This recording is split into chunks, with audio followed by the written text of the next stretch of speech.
Buenas. eh, Buen día a todos y todas. Recién pudieron darnos la habilitación del aula, por eso empezamos casi 10 minutos después.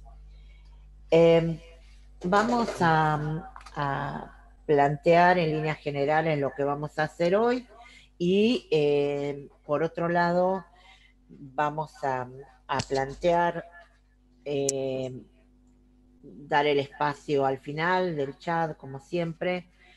Eh, de pronto vamos a ver si podemos tomarnos unos minutos más para poder resolver más preguntas, considerando que hemos empezado un poco después. Bueno, la primera cuestión para señalar es que nosotros ya hemos terminado el lunes con el bloque número 1, que tiene que ver con el, la construcción histórica del derecho.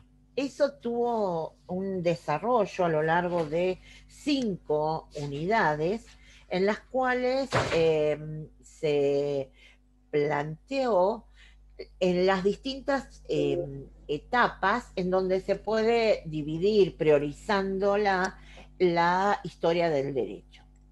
En el último encuentro que ustedes tuvieron el lunes en las diferentes comisiones en las cuales concurren, han visto la unidad número 5 que tiene que ver con la configuración del orden colonial, en donde en este sentido lo que se planteó fue específicamente qué ordenamiento hizo España en la etapa imperial en relación a América.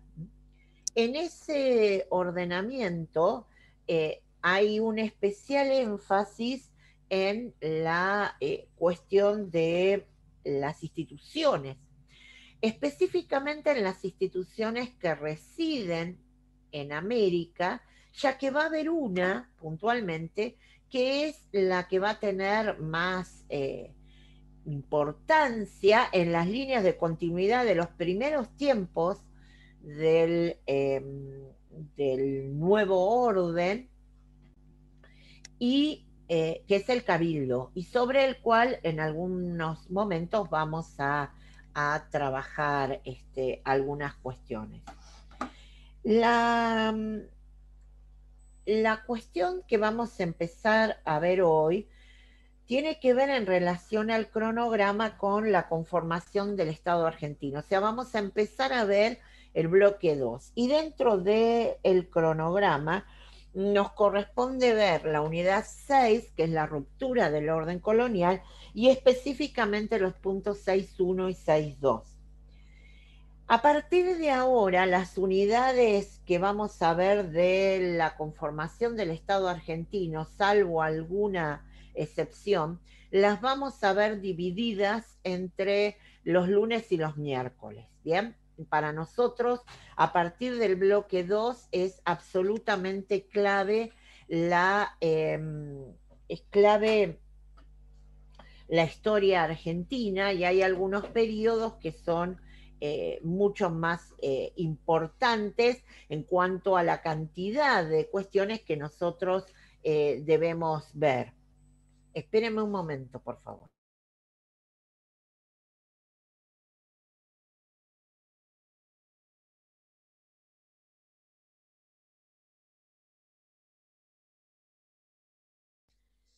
Bueno, entonces decíamos, hoy nos toca ver unidad 6 y unidad puntos 1 y 2.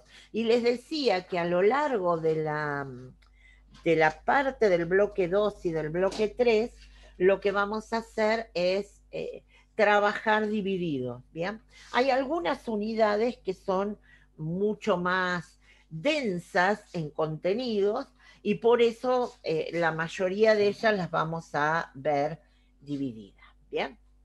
Eh, Nosotros vamos a empezar trabajando distintos ejes. ¿Pueden ver el PowerPoint? ¿Me pueden hacer una señal a ver si está instalado? Sí, sí, se Bien, ve. gracias. Ahí Sí, hay se ve. varios que me dan esa señal. Muchas Sí, gracias. profe, Porque está yo no señalado. veo la... Bien, lo primero que vamos a plantear es trabajar con los que se denominan hitos prerevolucionarios. Bien, ¿qué hablamos de hitos prerevolucionarios? Hablamos de instancias, procesos que para nosotros son absolutamente claves antes de mayo del 10. Ustedes piensen que nosotros, la unidad número 6, que se llama la ruptura del orden colonial, empieza justamente en, eh, en ese proceso de mayo de 1810. Bien, ¿qué es lo que vamos a mencionar? Bueno, en primer lugar, fíjense que he puesto con cursiva lo que vamos a llamar la rebelión panandina. Normalmente la rebelión panandina es aquella que se vincula en forma directa con los movimientos o el movimiento, en realidad son una serie de rebeliones en etapas que van desde 1780 hasta 1783 y tienen que ver directamente con lo que generalmente se asocia con una figura que es Tupac Amaru. Ahora, la rebelión en sí es mucho más que la figura de Tupac Amaru y tiene que ver con un movimiento de pueblos de la región que tienen un movimiento en contra del orden colonial que tiene que ver especialmente por los abusos, por las situaciones complejas que venían soportando estos grupos desde la presencia misma de los españoles. Esa rebelión panandina de Tupac Amaru la colocamos en ese punto en el sentido de es una configuración que tiene una relación directa con nuestra Revolución de Mayo? No, pero sí tiene que ver con el pensar que hubo movimientos contrarios al orden colonial en el área territorial, digamos, de América del Sur. Entonces, por eso lo mencionamos, porque tiene que ver con pensar que cuando se produzca la ruptura en el territorio rioplatense, existieron puntualmente este movimiento, este fenómeno de rebelión, que implicó claramente un desplazamiento incluso de las tropas del Alto Perú contra ese movimiento. Fíjense que lo llamamos rebelión, que no es lo mismo que revolución. Rebelión implica una alternativa de identificación de los problemas, plantarse frente a quien consideran su enemigo, rebelarse desde todo lugar, pero no plantear un orden distinto, porque en definitiva, y bueno, también tiene que ver con lo que pasó, esta rebelión panandina terminó muy mal, terminó con una masacre hacia quien obviamente en principio, quien la comandó y luego también contra en general el pueblo en la medida de una represión totalmente violenta por parte de los españoles para que justamente este fenómeno de rebelión no se expanda y eh, no dé cuenta de una posibilidad exitosa. Entonces, por eso lo destrozaron realmente, bien, lo anularon. Eh, ahora sí, fíjense que aparecen tres hitos, ¿bien? que para nosotros son claves. El primero son las invasiones inglesas. El Río de la Plata fue invadido fue invadido en dos veces, en dos oportunidades. Claramente tiene distintas causales, vamos a mencionar algunas como para que lo sepan nada más. Eh, en parte tiene que ver con la necesidad de Inglaterra de volver a tener colonias. Inglaterra había perdido las colonias del norte que se habían independizado en 1776, las de Estados Unidos, y evidentemente estaba tratando de encontrar territorios en donde pudiera volver a instalarse. ¿Por qué Buenos Aires o por qué el Río de la Plata? Era una zona absolutamente desguarnecida, poca presencia de un poder militar que lo pudiera enfrentar a una invasión de las características con las que llegan, e imaginaban que, digamos, que era un territorio fácil de poder conquistar. El centro del poder militar español en América del Sur se encontraba en Lima, en la capital del Virreinato del Perú.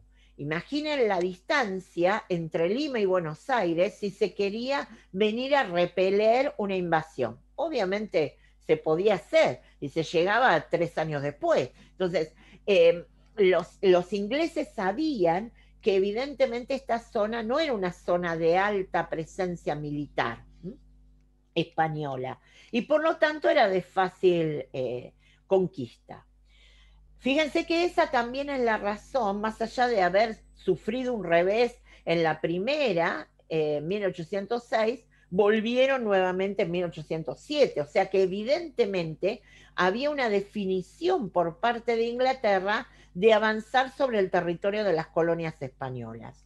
Y en esa definición, el Río de la Plata aparecía como el más vulnerable de todos, el más fácil de ser conquistado.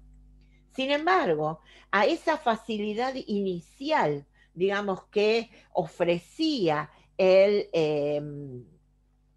la ciudad de Buenos Aires y por ende como capital del virreinato poder tomarla, rápidamente se les demostró que no era así, digamos, que eso no estaba, no iba a poder consolidarse de ninguna manera. Y acá vienen algunas cuestiones que para nosotros son claves para tener en cuenta en relación al proceso revolucionario de mayo del 10.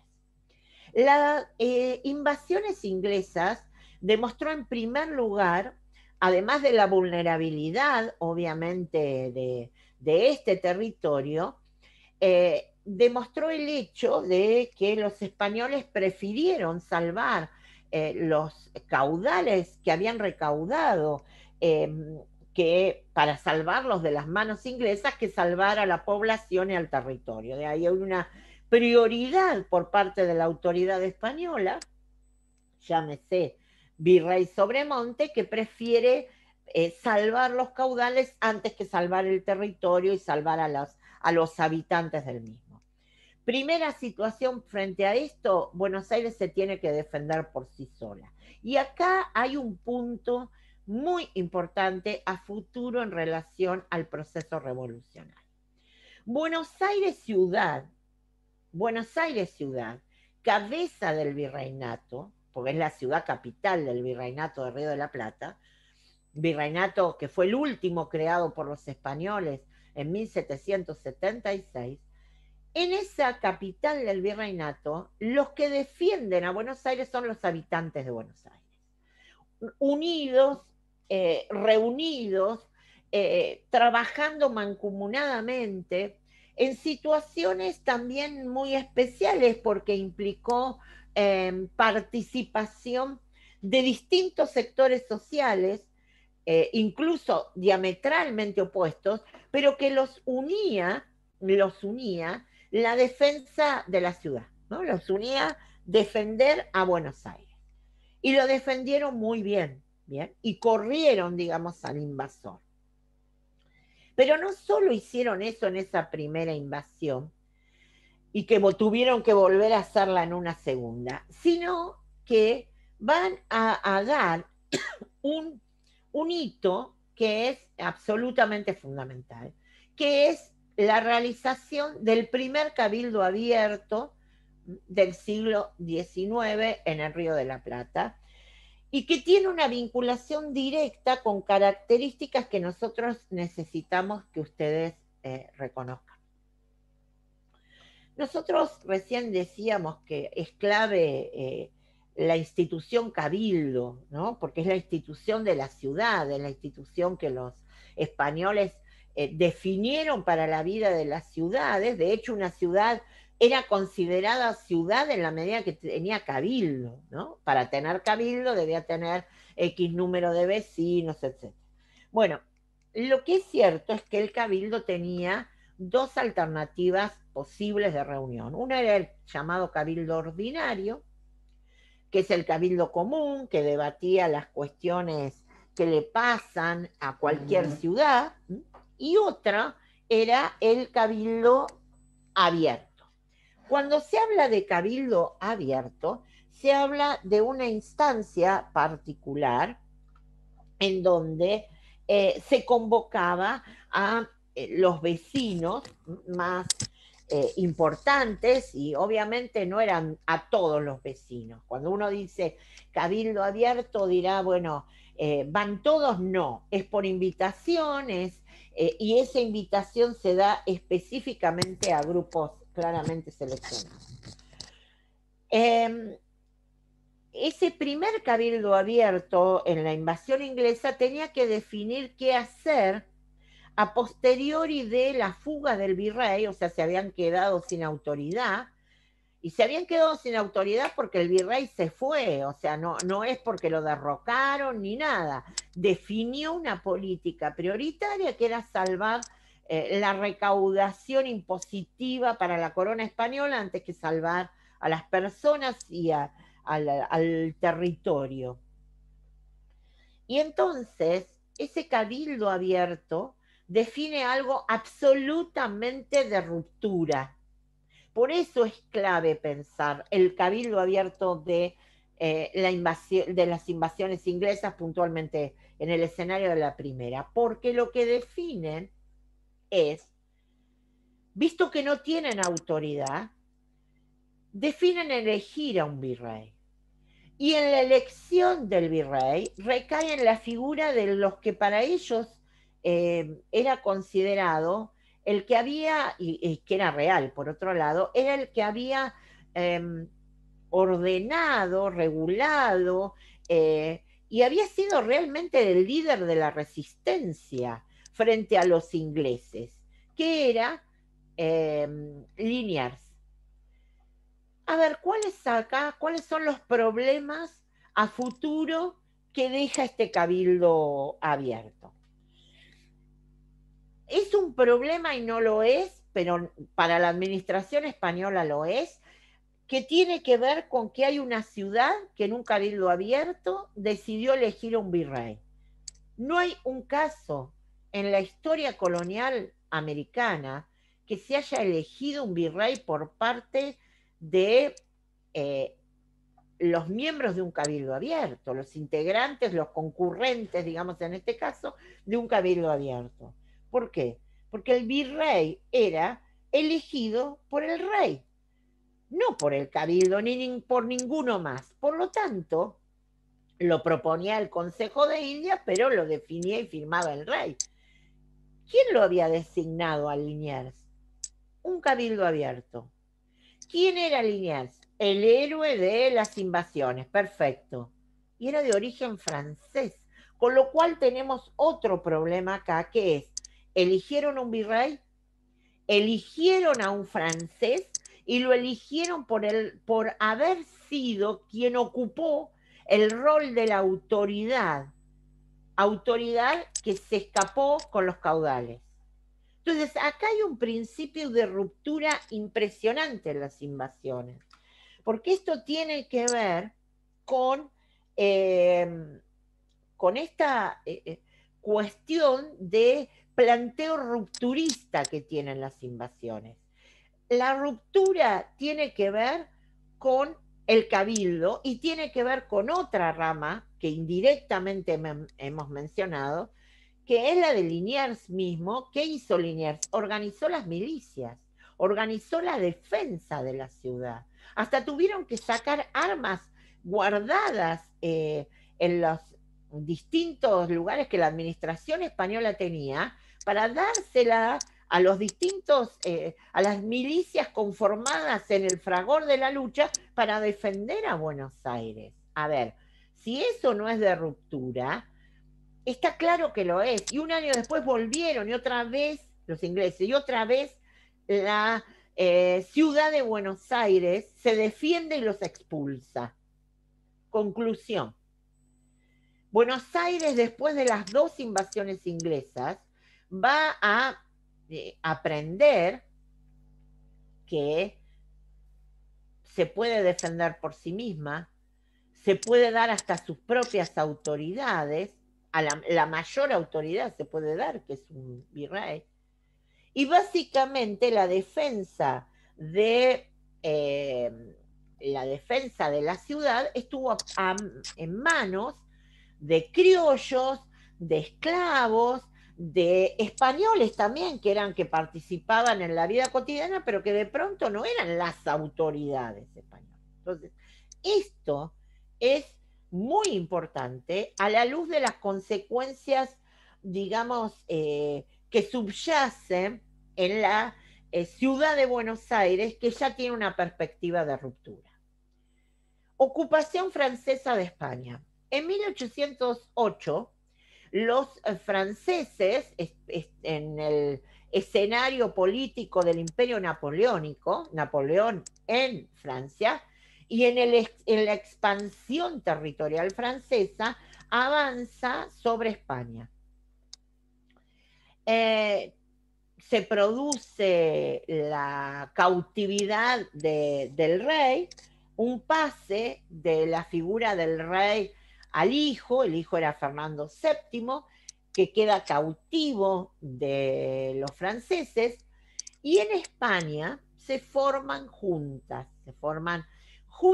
que reclaman la autoridad de Fernando VII, y se supone que él sigue manteniendo la autoridad del rey. Juntas. Primera cuestión clave acá. Los españoles forman juntas. Juntas implica un poder colegiado que reemplaza a la autoridad del rey. El rey que está cautivo. ¿Cautivo por quién?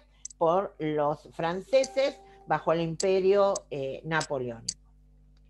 Las juntas en España, las juntas principal, perdón, está en Sevilla y luego se traslada a Cádiz. Va a caer bajo el poder napoleónico, y esa noticia es la que va a precipitar en el 10 el proceso revolucionario de mayo. Ahora, el tercer hito es la crisis económica en el Río de la Plata. En 1809, ya a esta altura había llegado el nuevo virrey mandado por España, que era Bartolomé Hidalgo de Cisneros. Se había producido una crisis producto justamente de la ocupación napoleónica, la falta de llegada y digamos, de los aportes y todo lo que tenía que ver con que venía de España, pero como estaba tomada por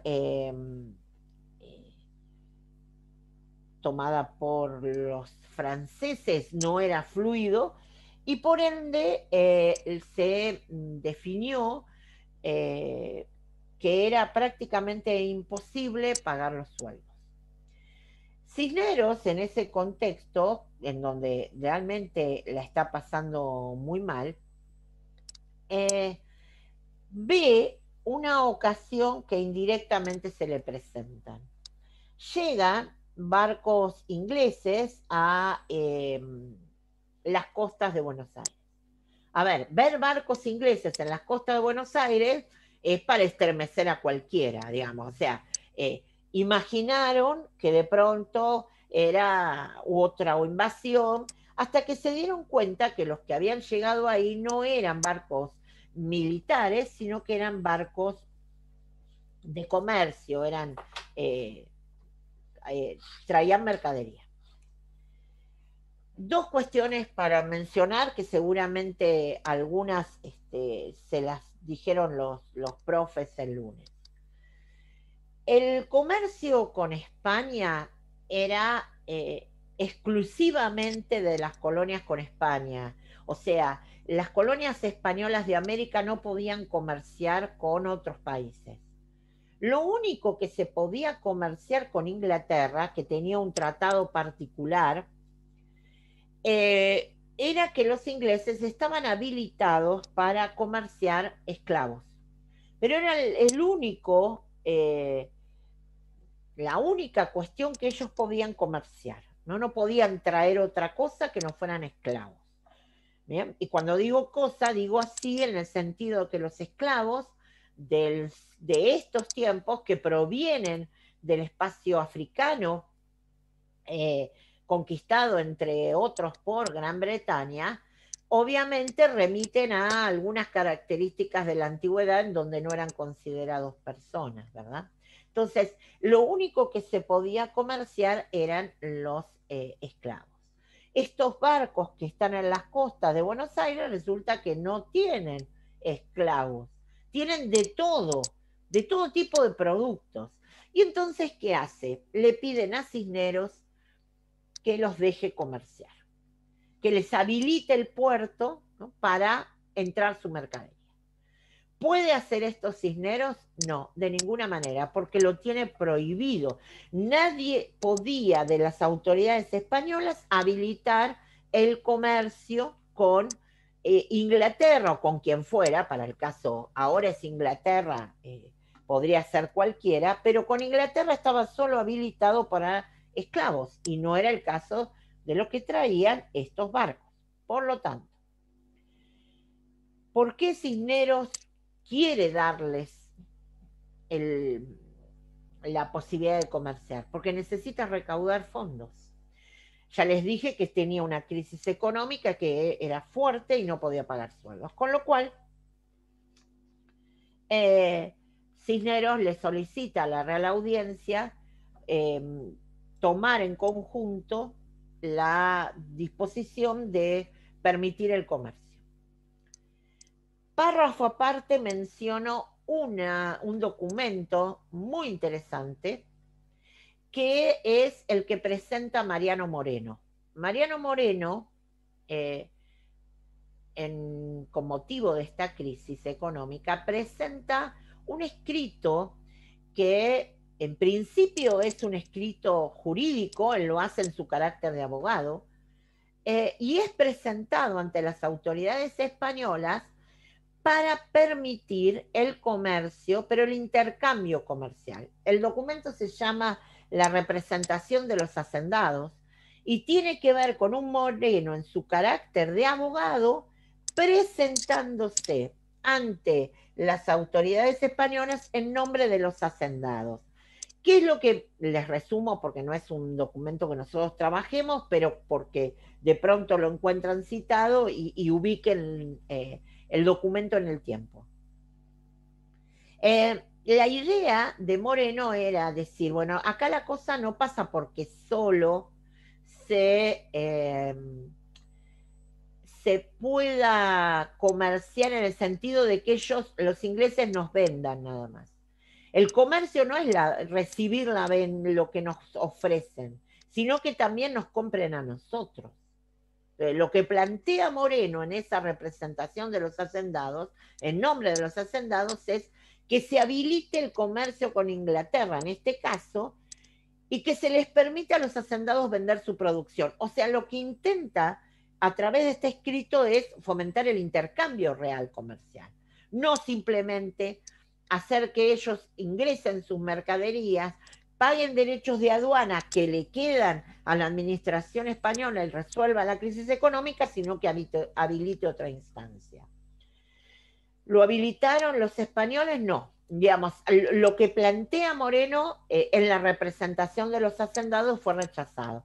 Lo que les importaba a la administración española era que vinieran los barcos con mercadería, pagaran los derechos de aduana y de esa manera tener una recaudación que le permita solventar los gastos de la administración.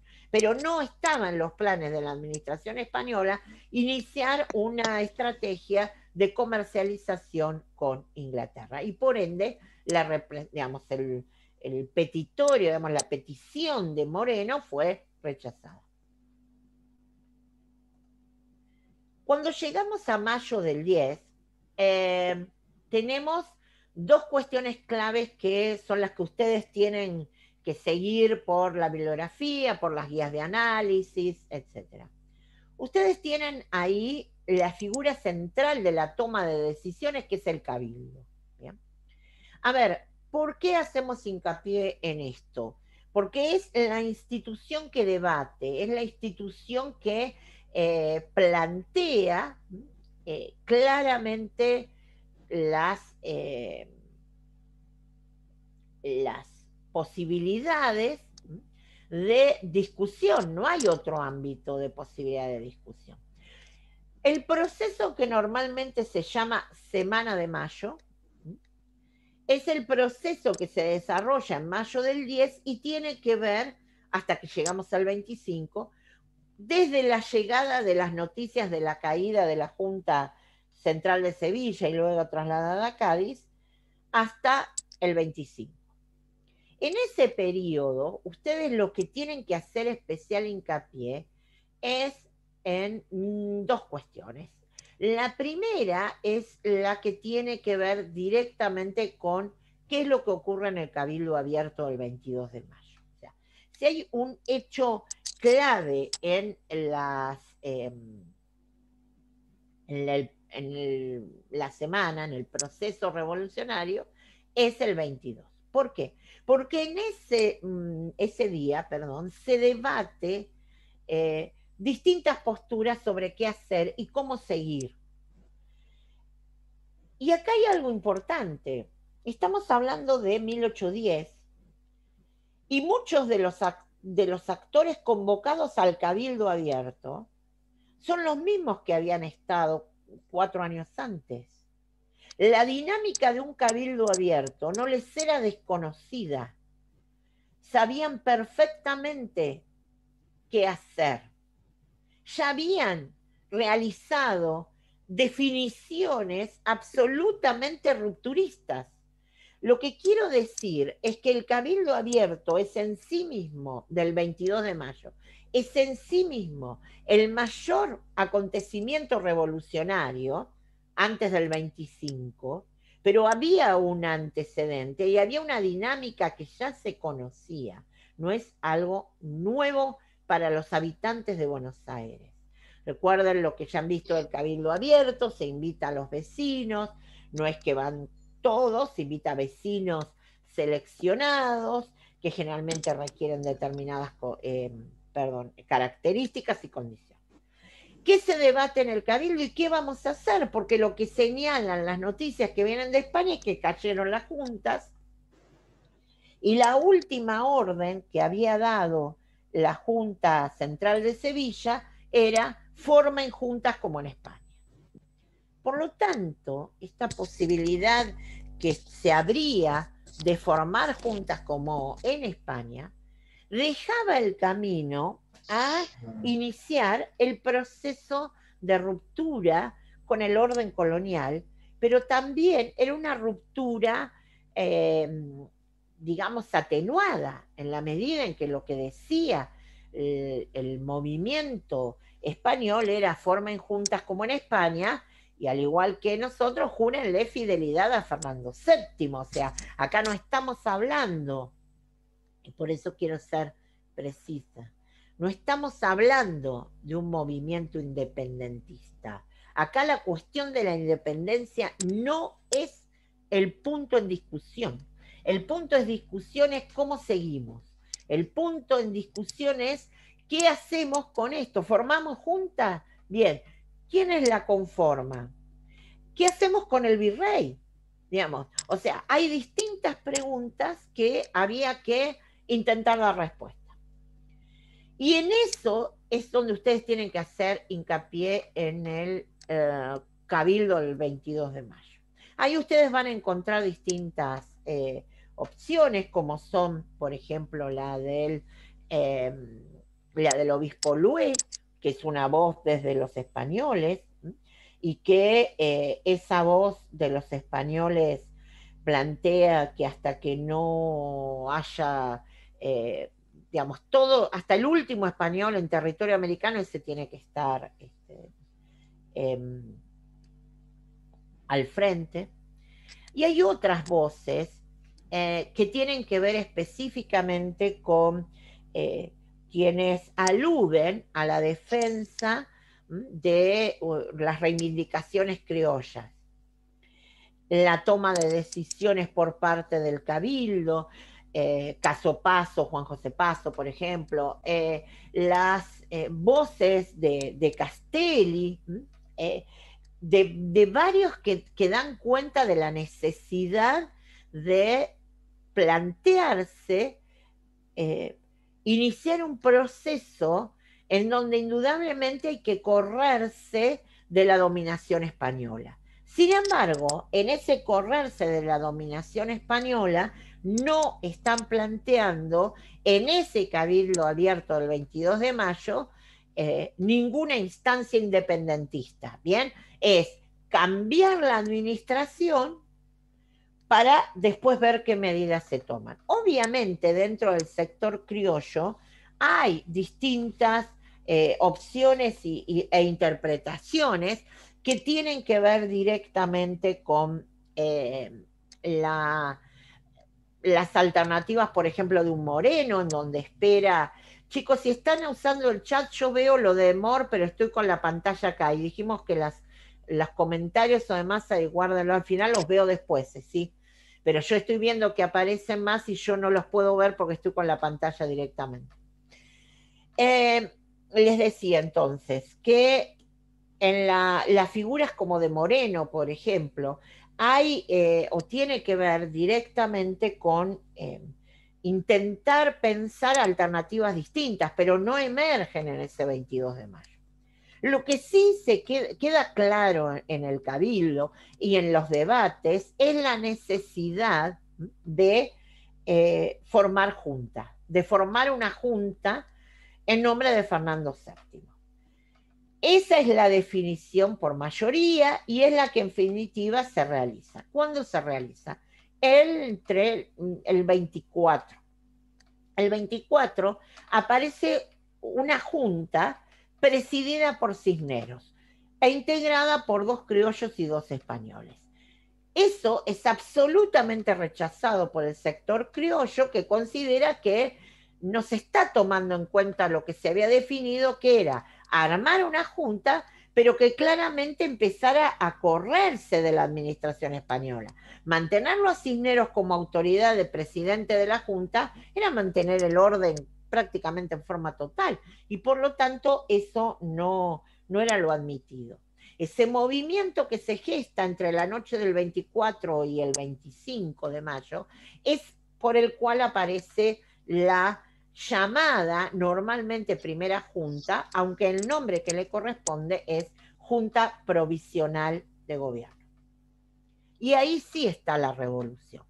Cuando nosotros decimos está la revolución, bueno, la revolución es el hecho de plantear correr, por ejemplo, a la autoridad más importante que Cisneros de toda participación política. Ahí hay un hecho revolucionario, porque intentó quedarse con una junta presidida por él y se define que no va a ser así, ¿bien? Y que la junta va a estar presidida por Saavedra, que es alguien que proviene del sector, del sector militar y que les permitía pensar en la garantía de un cierto orden necesario para el conflicto que podía venir a posteriori de la toma de decisiones de correr a Cisneros como autoridad política. Entonces, la revolución, en primer lugar, lo más importante es la abrupta salida de Cisneros como autoridad.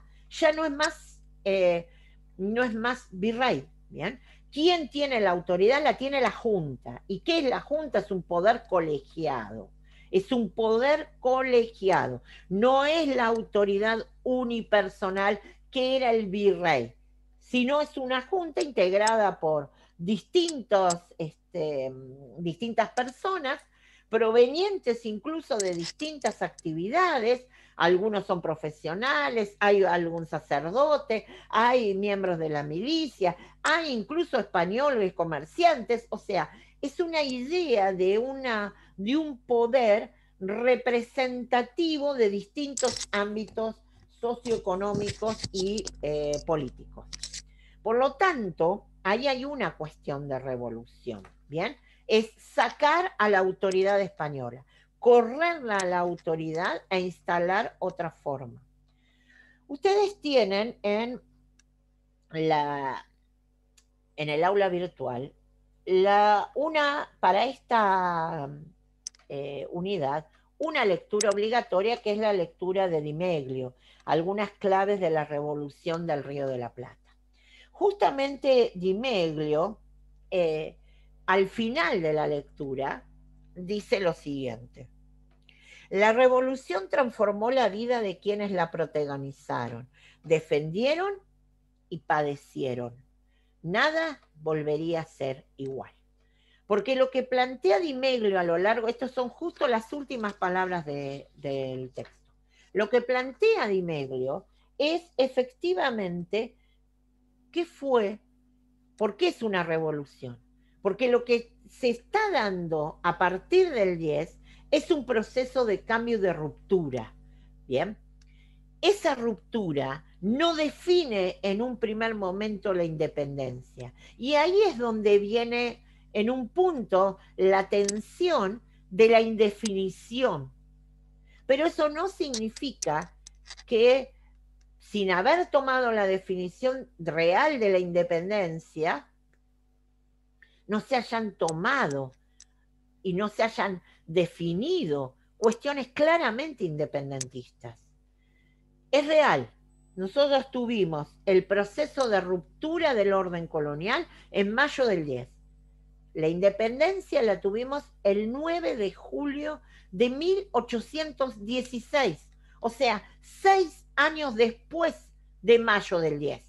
Eso de lo que habla es de tensiones entre los distintos grupos políticos que aparecen desde el 10, por lo pronto hasta el 16.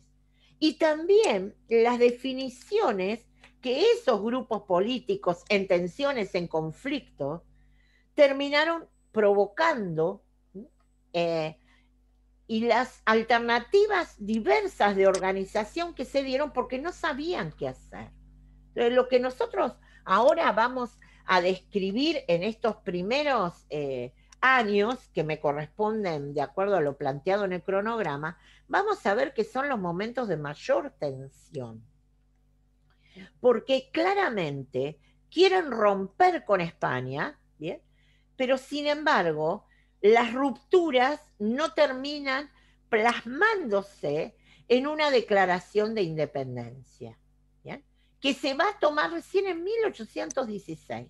O sea que hay 6 años en donde hay distintos gobiernos y en donde hay una cuestión que es fundamental, que es la guerra.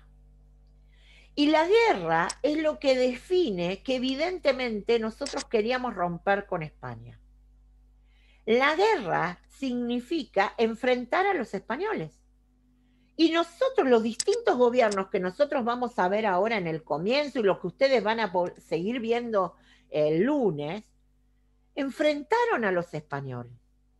Se enfrentaron en distintos ámbitos territoriales con los españoles. Militarmente se enfrentaron a través de muchísimas batallas, a través de distintos personajes que defendían el territorio del avance español. A ver, entonces la guerra contra el español es lo que define que claramente acá no se quería volver al orden anterior. Pero la definición por la independencia es tardía. A ver si me pueden seguir, a ver si he sido clara. En el 10 es la ruptura con España. De esa ruptura no se vuelve, ¿está? Pero se tarda 6 años en definir la independencia. En esos 6 años. Uno de los fenómenos que define la independencia es la guerra. Porque si tuviéramos la intención de permanecer bajo el dominio español, ¿para qué nos enfrentamos a los españoles? No tiene sentido. ¿Para qué formamos ejércitos que van hacia los distintos territorios del Río de la Plata a defendernos del avance español? No tiene sentido. ¿Para qué San Martín en este contexto justo previo a la declaración de la independencia está armando un ejército libertador en Mendoza para partir hacia Chile y luego a Perú si el enemigo no es España? Por lo tanto, y ahí es una cuestión del enemigo, lo van a ver en Di Meglio, que una de las cosas que señala en relación al proceso de ruptura con el orden español es la construcción del enemigo. Y el enemigo es el español. Son los españoles en primer lugar los que están ahí cerquita.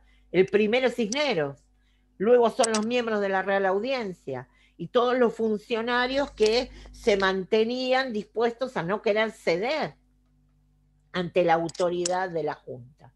¿Ya? Entonces, lo que estamos viendo es esta década revolucionaria, por eso es una década en donde lo que se vive es en el conflicto, es en la tensión y es en la guerra. Pero la guerra define un enemigo y el enemigo es España. ¿Bien? Ahora, la definición por la independencia nos costó muchísimo. ¿Cuáles son, como yo les he marcado, lo que me corresponde a mí en este encuentro es dar los primeros años, ¿bien? Identificar los puntos claves de los primeros años de este periodo y el resto lo van a ver el lunes, ¿bien? Como para que puedan ir organizando bien esta unidad, que como les decía, las unidades en general de Argentina las damos divididas, varias de ellas, porque son muchos temas, son todos muy, muy especiales, digamos, en el sentido de la cantidad de cuestiones que tenemos que dar y que queremos que las que ustedes deben recordar especialmente. Bien, acá identifiqué, hice un listado, ¿sí?, de los gobiernos del 10 al 13. ¿Por qué? Porque en el punto 6.3, que es que empiezan el lunes, llegan a la asamblea del 13. Entonces, para que se ubiquen y para que además puedan seguir la lectura de Di Meglio, sobre la cual voy a volver después. Junta provisional, ¿saben cuál es? Es la primera junta. Bien, el nombre que le corresponde es Junta Provisional.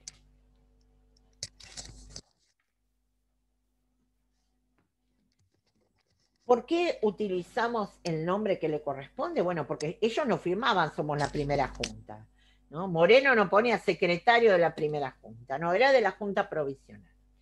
Primera cuestión interesante para marcar, provisional. Esta definición da cuenta de que no es definitivo. O sea, que en un punto esa junta, conocida generalmente como primera junta, ha definido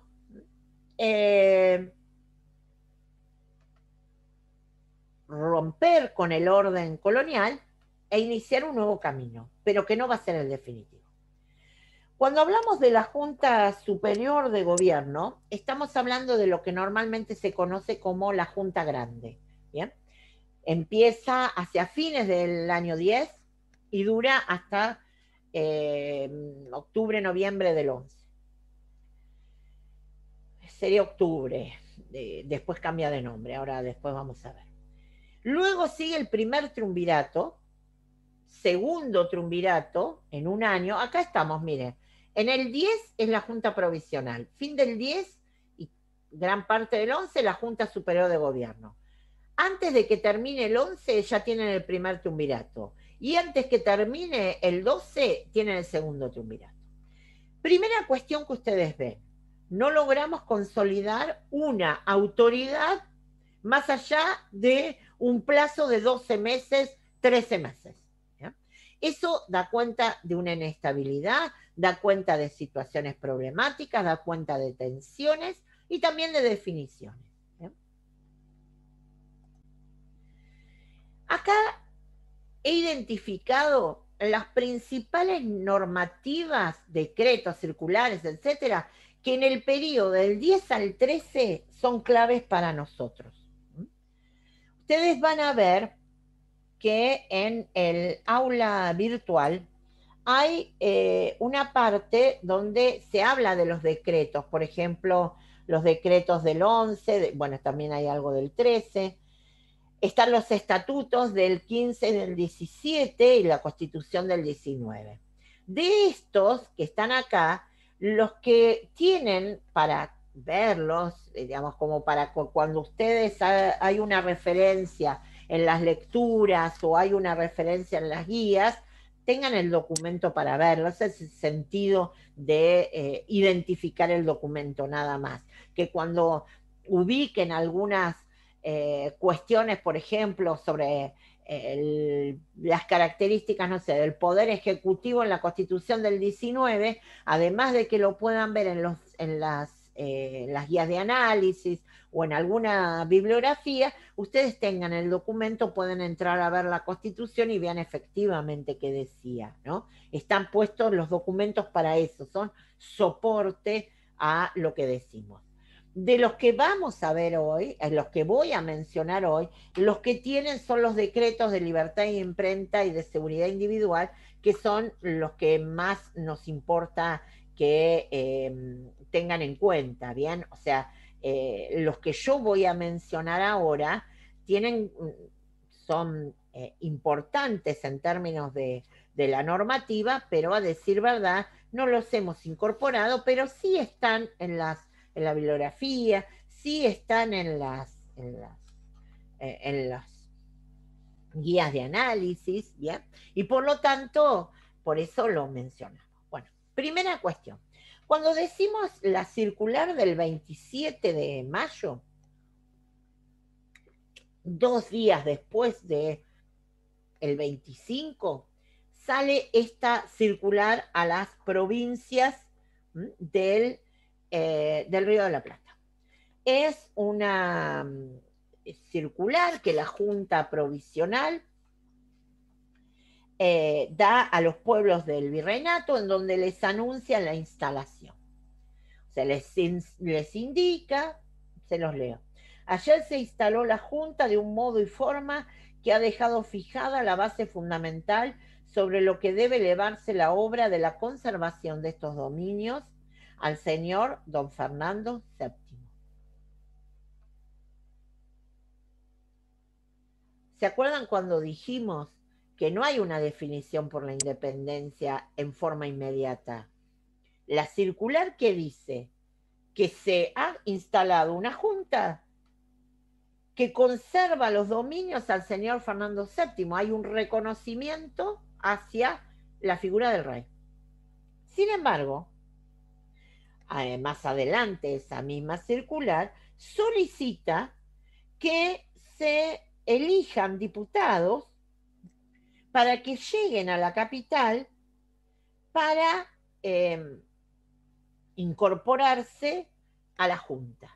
¿Bien? O sea, invita a que el interior, visto que esta Junta es de Buenos Aires, y es una obra del pueblo de Buenos Aires, no es una obra del virreinato. Y por lo tanto, definen invitar a que vengan diputados a Buenos Aires y empiecen a ver de qué hacer con los pasos siguientes. Por ejemplo, dice, para formar la barrera inexpugnable de la conservación íntegra de los dominios de América a la dependencia del señor Fernando VII o de quien legítimamente le represente. En la misma circular que daba cuenta de Fernando VII al comienzo que lo leí, y ahora vuelve a hablar de Fernando VII, pero aparece a quien legítimamente le represente. O sea, ya empieza un corrimiento, digamos, de la figura de Fernando VII. Puede ser él o puede ser algún otro que legítimamente lo represente. Con lo cual, y esta invitación a los diputados, ¿no? Que se elijan diputados y que se incorporen. Bueno, esos diputados finalmente se van a incorporar, no va a ser fácil, lleva a un conflicto al interior de la Junta, que no voy a desarrollar, pero que lo pueden leer, es un conflicto específicamente planteado por Moreno y por Paso, quienes se niegan a la incorporación de los diputados del interior a la Junta, y hay una votación interna y obviamente el resto de la Junta vota para que se incorporen. Moreno presenta la renuncia, Paso se quedó calladito y siguió, ¿no? Moreno presenta la renuncia, lo nombran a cargo de una misión diplomática a Inglaterra para que inicie gestiones sobre la noticia a Gran Bretaña sobre lo que había pasado, inicia gestiones diplomáticas para ver qué podía realizar en relación con España y nuestra situación. Moreno se va a Inglaterra y, como ya todos lo saben, muere en alta mar. La vida en Buenos Aires sigue con una junta ampliada, por eso lo de Junta Grande, que en realidad el nombre, tal como lo hemos mencionado, es Junta Superior de Gobierno. ¿Bien? Junta Superior de Gobierno sería la famosa Junta Grande, ¿bien? Que se forma en relación directa a la circular del 27 de mayo, porque en definitiva los que vienen hacia Buenos Aires son los que han llegado elegidos como diputados de distintos lugares de nuestro virreinato. Cuando hablamos del reglamento de la Junta Conservadora, usted dirá, ¿y esta cuál es? Bueno, acá venimos. En octubre de 1811, la Junta Superior de Gobierno cambia de nombre hacia Junta Conservadora. Y esa Junta Conservadora, que es la misma pero con otro nombre, define que en este caso el Ejecutivo, visto o valida, digamos, lo dispuesto en un decreto de septiembre, donde se definía como un poder ejecutivo independiente, y que la idea de ese poder ejecutivo va a ser un poder ejecutivo colegiado integrado por 3 personas. Por lo tanto, si bien el Ejecutivo en principio por su propio reglamento va a estar a cargo de la Junta Conservadora, luego plantea la instancia de una tercera, digamos, de un poder ejecutivo que se va a dar especialmente en el Estatuto Provisional, en donde se erige la definición por el triunvirato. Acá lo que a nosotros más nos importa son los decretos de libertad de imprenta y el decreto de seguridad individual. Esos decretos están en el aula virtual. ¿Qué dicen esos decretos de octubre de 1811? O sea, son realizados por esta Junta Conservadora, ex Junta Superior de Gobierno, igual Junta Grande. 1. Todo hombre puede publicar sus ideas libremente y sin censura previa. Sin previa censura, perdón. Las disposiciones contrarias a esta libertad quedan sin efecto. El abuso de esta libertad es un crimen y lo que plantea en el artículo 8, entre otras cosas, dice: las obras que tratan de religión no pueden imprimirse sin previa censura del eclesiástico. Con lo cual, Lo de la libertad de imprenta tiene que ver con la libertad de ideas sin censura previa. Pero hay un punto acá aparte, por eso menciono el 8, que tiene que ver con que las cuestiones religiosas las define la censura del eclesiástico, o sea, las autoridades de la Iglesia Católica. Se separa esta situación de la libertad de imprenta. Y el otro decreto, que es el decreto de seguridad individual del 22 de 11, del 22 de noviembre del 11, justo da que es el 11 también el mes. Ese decreto de seguridad dice, ningún ciudadano puede ser penado ni expatriado sin que preceda forma de proceso y sentencia legal. Otro artículo dice, ningún ciudadano puede ser arrestado sin prueba, al menos semiplena, o indicios vehementes de crimen. Otro artículo dice, la casa de un ciudadano es un sagrado, cuya violación es un crimen, solo en el caso de resistirse al reo, refugiado a la convocación del juez podrá allanarse. Su allanamiento se hará con la moderación debida y personalmente por el juez de la causa. Ningún reo estará incomunicado, dice por ejemplo el 5, después de su confesión y nunca podrá ésta dilatarse más allá del término de 10 días. Todo hombre tiene libertad para permanecer en el territorio del Estado o abandonar cuando guste su residencia. Fíjense esto, lo repito. Todo hombre tiene libertad para permanecer en el territorio del Estado. ¿De qué Estado?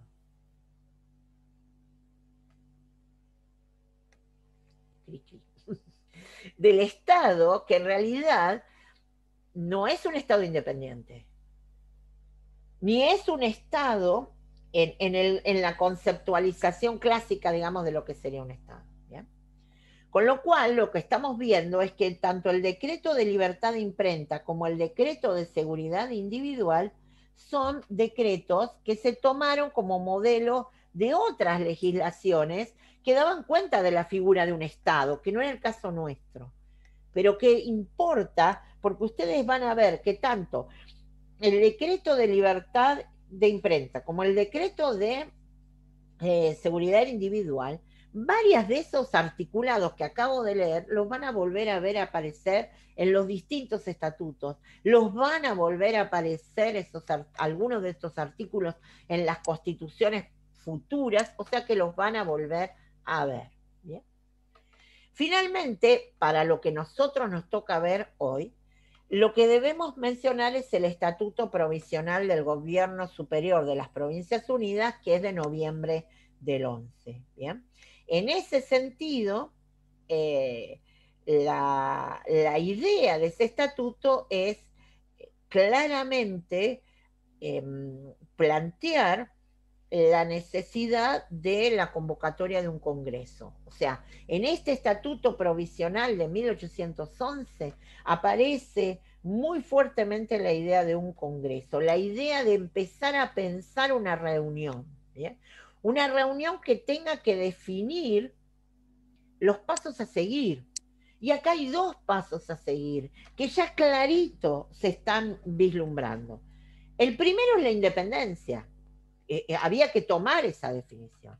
Y la segunda es la Constitución. ¿Bien?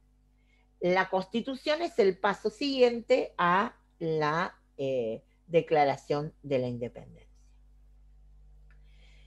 Por lo tanto, ese estatuto de noviembre del 11 que habilita por primera vez pensar un Congreso, ¿bien?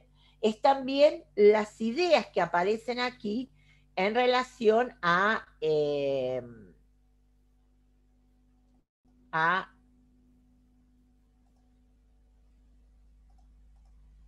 en relación a poder empezar a organizarse y trabajar en conjunto y empezar entonces a vivir luego de una definición que debían tomar, que era la de independencia y la de idea de la Constitución. Fíjense ustedes que cuando empiecen a ver el lunes la asamblea del 13, esos van a ser los dos objetivos que la asamblea va a tener, independencia y constitución. Básicamente porque esos objetivos, pensados desde casi el vamos, debían en algún momento cumplirse. Antes de pasar al chat, y de última nos quedamos más tiempo, salvo que me saquen del Zoom, pero mientras me pueda quedar, me quedo más tiempo. Lo que les quería decir son algunas cuestiones con respecto a la lectura de Di Meglio, que es la obligatoria. ¿Bien? Bien, primero, hay algunas definiciones por parte de Di Meglio que me parecen importantes destacar y que dan cuenta de eso que les leí, que era el final de la lectura. ¿Se acuerdan que hoy les dije? La revolución transformó la vida de quienes la protagonizaron. Bueno, la primera cuestión que define Di Meglio es que el objetivo del 10 es el autogobierno, es poder tomar sus propias definiciones. A ver, pensar que definir el autogobierno es en un punto ir sobre criterios independentistas, estamos con una posibilidad más cercana. La otra cuestión es lo que plantea Di Meglio, y que me resulta de pronto uno de los más inquietantes, que tiene que ver con los cambios. En un apartado del artículo de Di Meglio habla de los cambios revolucionarios, o sea, cuáles son los cambios que efectivamente la revolución realiza. Piensen que Di Meglio trabaja el periodo del 10 al 20 en general, o sea, de pronto hagan una primera lectura y después que terminen de ver las clases el lunes o de leer las guías, vuelvan sobre la lectura de Di Meglio, que de pronto le van a encontrar algunas otras cuestiones. Por ejemplo, en primer lugar, es cuando él habla de 4 configuraciones nacionales en el virreinato de Río de la Plata. Y esto es muy importante porque Di Meglio dice, aparecen definidas 4 configuraciones territoriales, lo que después va a ser la Argentina, Paraguay, Bolivia y Uruguay. O sea, de lo que está diciendo Di Meglio, de lo que está planteando Di Meglio, es que de lo que era el virreinato de Río de la Plata, desde el 10 ya empieza el proceso de configuración territorial, del proceso de configuración territorial que se da casi desde el mismo 10, ¿no? Luego, el otro cambio que plantea Di Meglio es el de los criterios por los cuales unos mandan y otros obedecen. ¿Qué quiere decir? Que en el 10 eran súbditos de la corona española hasta el 25 de mayo del 10. A partir de ahí, ¿quiénes mandan? ¿Manda España? No, pero es en nombre de Fernando. ¿Declaramos la independencia? No, pero es en nombre de Fernando. Pero mientras tanto tenemos una junta, luego tenemos 3 que son los trumviros, y luego van a ver cómo hay otros. Y entonces, ¿de qué estamos hablando?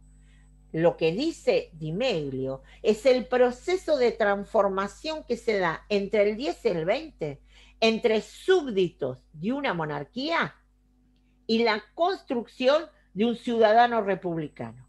Esto me parece central. La construcción de un ciudadano republicano, dice Di Meglio. ¿Y cómo se construye un ciudadano republicano? Con todos estos cambios institucionales.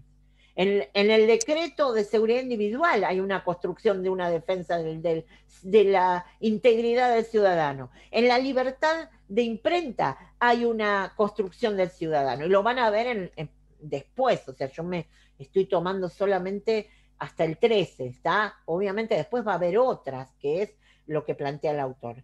En definitiva, de lo que estamos viendo entonces es, pasamos de un rey en el 10 a una construcción republicana. Pasamos a empezar a pensar división de poderes. Cuando vimos la Junta Conservadora digamos, se va a terminar ocupando de qué función. Bueno, eso tiene que ver con el proceso de transición hacia una configuración republicana. Y ahí hay algo que el autor fija como clave. Entonces, primero son las configuraciones territoriales. Luego, el cambio de la figura de a quién se obedece. Y esa cuestión de a quién se obedece va acompañada también de una cuestión económica, y también lo marca Di Meglio, que tiene que ver con que todo gira económicamente frente a una presencia muy fuerte del Alto Perú en el territorio del Virreinato de Río de la Plata, ¿no? El Alto Perú sería lo que hoy es Bolivia. Y lo que había en Bolivia era lo más importante que tenía este territorio en términos económicos, que eran las minas del Potosí, el recurso de la plata. Y el territorio del Alto Perú es un territorio en conflicto, en tensiones, y luego en un territorio que ya no es nuestro. Lo primero que dijimos cuando empezamos a ver las transformaciones que marca el autor, las nuevas configuraciones territoriales. El Alto Perú se perdió rápidamente por parte nuestra. Por lo tanto, chau plata, digamos, chau recurso económico que había sido hasta esos momentos el soporte virreinal. Conclusión, a ver, hay que buscar otra.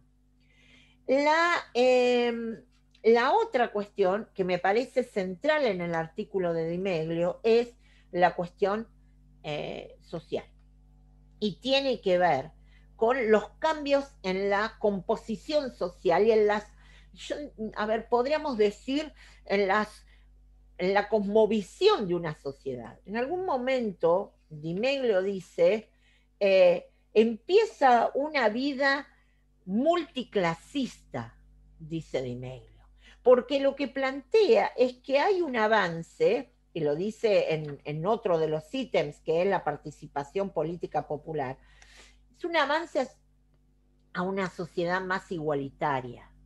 Entonces, lo que dice el autor es que había una élite antes del 10, que eran los españoles. Tenían el dominio económico, tenían todos los cargos políticos. A partir de mayo del 10, la primero que perdieron fueron la política. Y lo segundo que empiezan a perder son las definiciones económicas. Y las definiciones económicas irradian hacia construcciones sociales distintas. La cuestión de las situaciones sociales que plantea como multiclasista, y ustedes lo pueden ver en el artículo, tienen que ver especialmente con que la guerra, que hoy mencionamos, disuelve el sistema de castas, dice Di Meglio. La guerra empieza a disolver el sistema de castas. ¿Qué significa esto? Que el mundo colonial tenía un esquema muy duro en términos sociales, ¿ya? En donde, por ejemplo, había esclavos, los mencionamos hoy, esclavos que vienen, son afrodescendientes, traídos por los ingleses. En su mayoría España definió traerlos a América porque se había destruido en algunos territorios una forma terrible a la población eh, de los pueblos originarios y no tenían ni siquiera mano de obra, que era lo único que les importaba en su mayoría. Entonces, la cuestión acá de la disolución de las castas empieza con la participación, por ejemplo, de los afrodescendientes. Y en nuestro Río de la Plata es muy temprano eso. ¿Saben cuándo empezó? Empezó en las invasiones inglesas, cuando los incorporaron a milicias. Y en ese sentido, Di Meglio trabaja especialmente el tema del problema con los afrodescendientes y el pensar una sociedad igualitaria con respecto a qué pasa con la abolición de la esclavitud, que es una de las situaciones más complejas, pero que se plantea, ustedes la van a ver en la Asamblea del 13, ¿no? No me voy a anticipar. Finalmente me interesa otra característica planteada por este autor, como para que sepan cuáles son los ejes a dónde ir. Digamos, de esta que es la lectura obligatoria, estos son los ejes. el eje de la politización de los espacios de sociabilidad popular. Politización de los espacios de sociabilidad popular. Primero, trabaja con el concepto de politización, esto es una sociedad que vive la política, que toma definiciones, toda y no, en especial la de Buenos Aires, una sociedad muy politizada, muy comprometida, ¿bien? Por ende, también de mucho conflicto, porque cuando se inicia el proceso de politización hay mucho conflicto. Es interesante por ahí cuando él dice la participación incluso de todos los sectores sociales, ¿no? En espacios comunes, en los mercados, en las calles, en las pulperías. Y fíjense lo que dice. Fueron sitios de difusión de rumores, de lectura de la prensa en voz alta y de discusiones políticas. Este nuevo panorama, que no, el mundo colonial jamás se ponía a discutir. Ay, a ver qué dijo el virrey. Digamos, se decía, se comentaba, pero no se discutía, no se colocaba en tensión el discurso dominante. Y acá sí hay una discusión sobre el discurso dominante y hay una intervención también en la vida política a propósito de las distintas alternativas que se ven incluso en los pases de formas de autoridad, ¿no? Por medio de rebeliones, de conflictos armados, que dan cuenta de las tensiones políticas. Bueno, llegué hacia el final. eh, bueno, ahí alguien está hablando sobre Felipe Piña.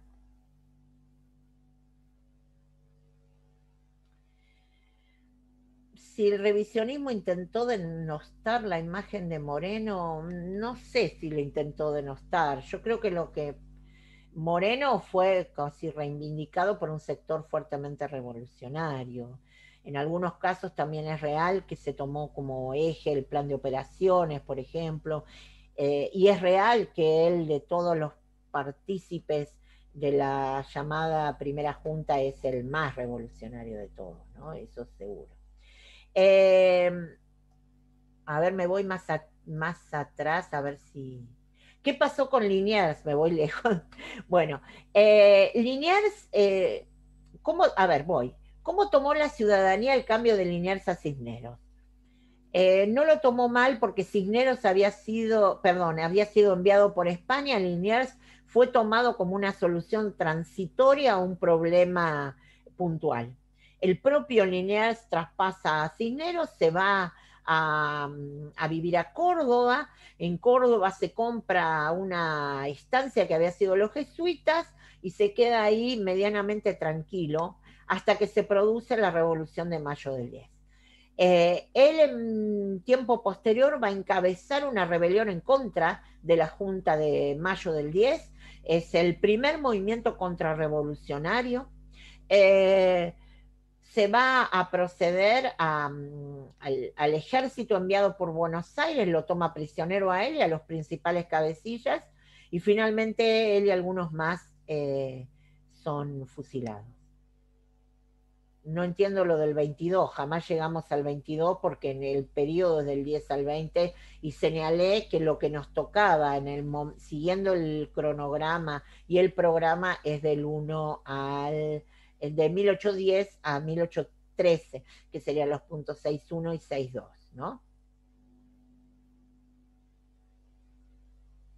El obispo Loé, bueno. Ah, que lo envenenan a Moreno, no lo sabemos. El cuerpo fue arrojado al mar, con lo cual todo lo que sigue son rumores y situaciones que se plantearon por varias cuestiones, pero jamás se le pudo hacer una investigación en relación a eso.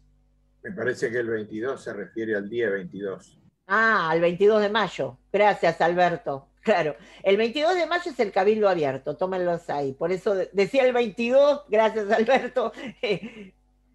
Hola, profe, habrá mencionado que había dos posibilidades de cabildo, el cabildo y el otro, el ordinario, o cabildo cerrado, sí, también, podemos definirlo así, exacto, exacto.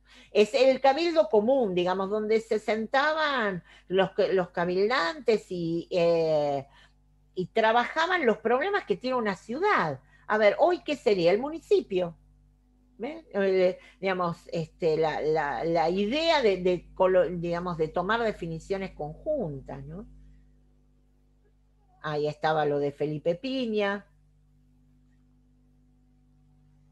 No sé de los primeros puntos del decreto, bueno, si no, igual lo tenés ahí, pero te los puedo decir, porque por ahí hay algo que te quedó.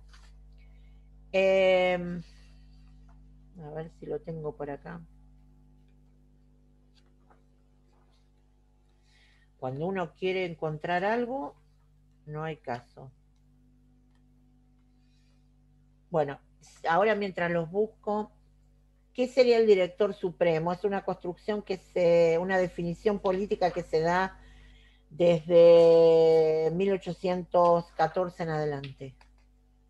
No, no equivale a la figura del dictador en Roma, no, no. Podés repetir el estatuto provisional, no sé cuál, en los que no esté, pero ahora, ¿qué es el texto de la cátedra? Si alguien me puede... Milagros que preguntó cuál es el texto de la cátedra, ¿me lo decís? Así, porque no sé cuál de ellos te referís y por ahí no quiero contestarte. Creo que habla de la guía de análisis, me parece. Claro, no, no sé cuál sería. Hay varias. Profe, porque hay materias en las que capaz que se confundió, porque por ejemplo en Teoría General del Derecho tenemos un libro como que es el No, creo que titular, habla de la ¿no? guía de análisis de la unidad 6, que es el germen de la nación. A ver, yo no sé qué es lo que escribe. ¿Milagros está? Vamos a empezar por ahí. Milagros está, porque por ahí estamos todos interpretando Milagros. En el chat está mencionando, profe, lo que usted dijo de los puntos más importantes de la lectura de Di Meglio, o sea, los puntos que mencionó más importantes, por ahí ir directo a eso. Se está refiriendo... ¿Qué es lo que, bueno, ya los dije, chicos, yo, digamos, ya planteé cuáles eran varios de los puntos, tuve varios minutos planteando eso. A ver, después volvemos, podemos hacerlo. Yo estaba buscando, ¿quién había preguntado? Seguridad individual, que ahí lo encontré. No sé, a ver qué dice los primeros puntos del decreto, sí. El artículo 1, por ejemplo, dice, ningún ciudadano puede ser penado ni expatriado sin que proceda forma de proceso y sentencia legal. El 2 dice, ningún ciudadano puede ser arrestado sin prueba, al menos semiprueba o indicios vehementes de crimen.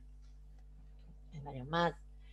No sé, otro que yo leí era el 5, por ejemplo, que dice, ningún reo estará incomunicado después de su confesión y nunca podrá esta dilatarse más allá del término de 10 días.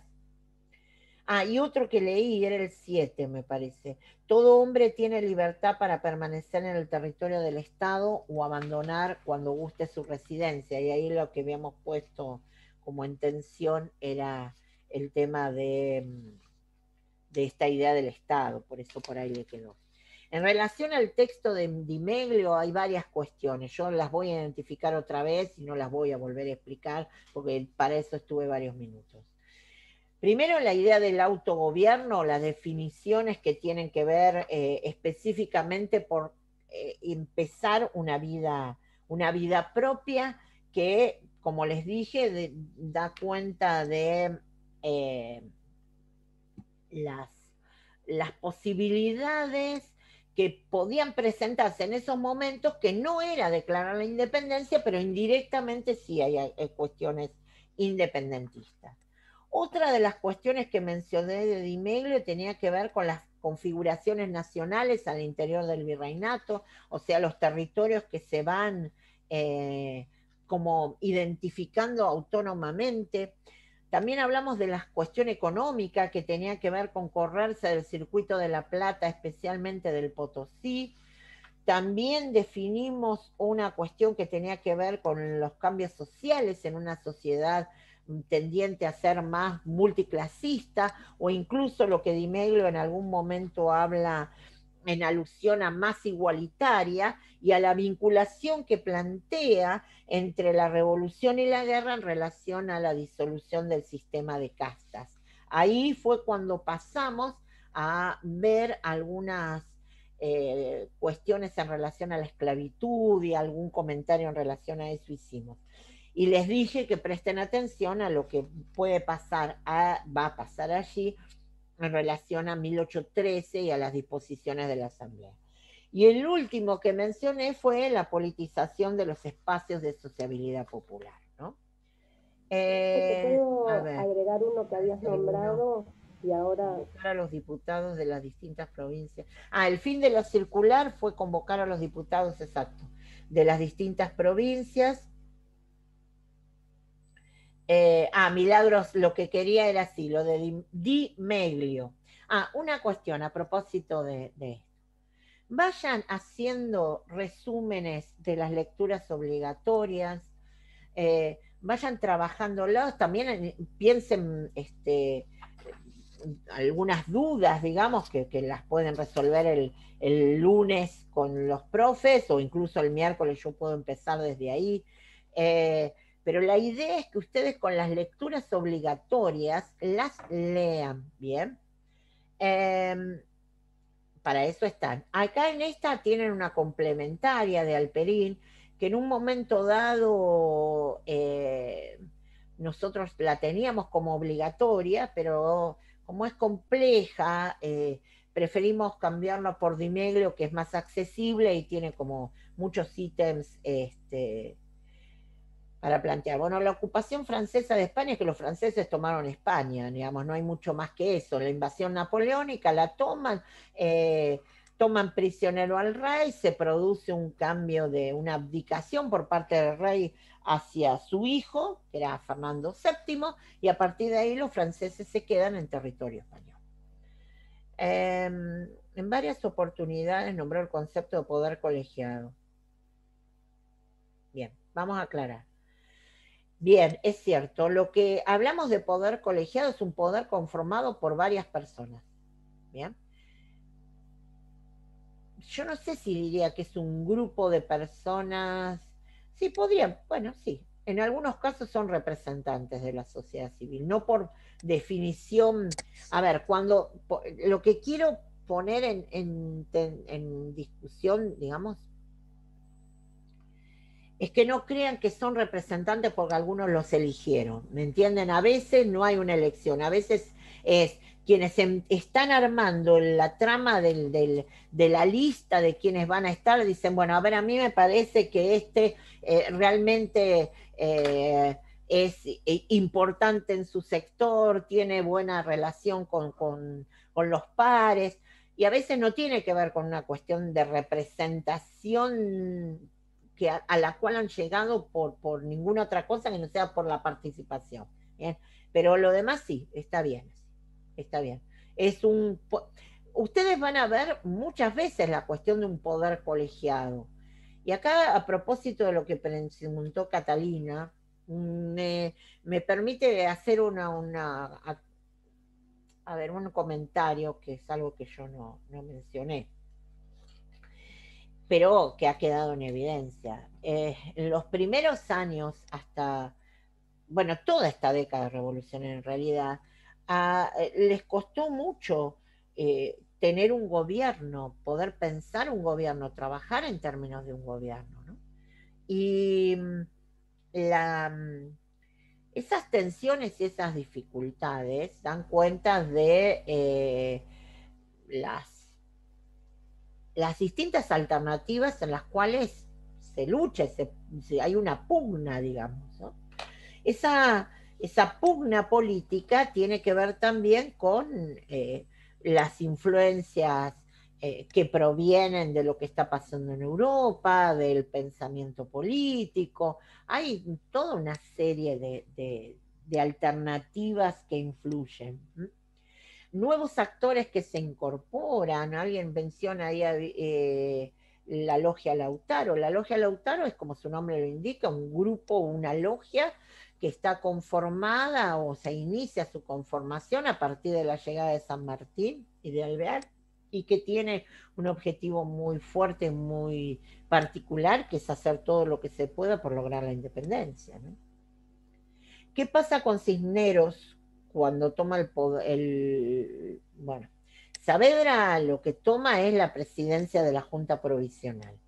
Cisneros, ex virrey, se queda un poco más ahí, molestando claramente, y la propia Junta Provisional al poco tiempo define echarlos de Buenos Aires a Cisneros y a todos los integrantes de la Real Audiencia. Los metieron en un barco y los dijeron, chau, ha sido un gusto verlos, y no verlos mucho más. Y los mandaban de vuelta a España. Ahí se terminó, digamos, fueron rapidito para y su ruta, faltó que le dijera y no vuelvan más. Bueno, así se terminó la presencia de dos de las autoridades fundamentales del dominio español. Vuelve a España, exacto, vuelve a España, no inmediatamente después del mayo, es unos meses después, pero vuelve no por voluntad propia, justamente, sino por un impulso de la Junta Provisional. De hecho, después escribe sus memorias del virreinato, ¿no? De su labor como virrey, no quieran imaginar lo que dice de los días transcurridos en mayo. No los recuerda justamente con afecto ni con cariño a ninguno de los miembros de la Junta, ni a prácticamente todo el pueblo de Buenos Aires. Bien. Sí, ya retírense, tranquilos, hemos pasado de tiempo y sí, me pasé, disculpen, sí, es verdad, me he pasado, también hay una realidad, nos dieron 10 minutos después la entrada al aula, porque como sabrán no es una competencia que tenemos nosotros, ¿no? Sino que la facultad a las 9:45 habilita varias aulas, ¿verdad? Y bueno, cuando hay problemas es así. Chicos, nos vemos en una semana. Antes que me olvide, hoy a la noche les vamos a mandar una devolución en relación a la actividad, que había 4 que eligieron, que tuvieron mucha participación, que estamos muy contentos con eso, y les damos un rato más a los que están tímidos y no se animaron a participar, a hacerlo, y si no lo quieren hacer, por lo menos lean lo que escribieron sus compañeros, revisen eso, que es un buen ejercicio también, ¿está? Y anímense, el poder equivocarse es ahora, ¿bien? Si se equivocan en el parcial ya tiene un costo, este es sin costo, así que, vieron, es como una oferta, aprovechen la oferta de la participación voluntaria en las actividades. Nos vemos, chicos, nosotros en una semana, y bueno, a las 6:30 volvemos a dar la clase. Chao, profe. Chao, profe, gracias. Gracias. Chao, profe. Chao, profe. Gracias, gracias. No.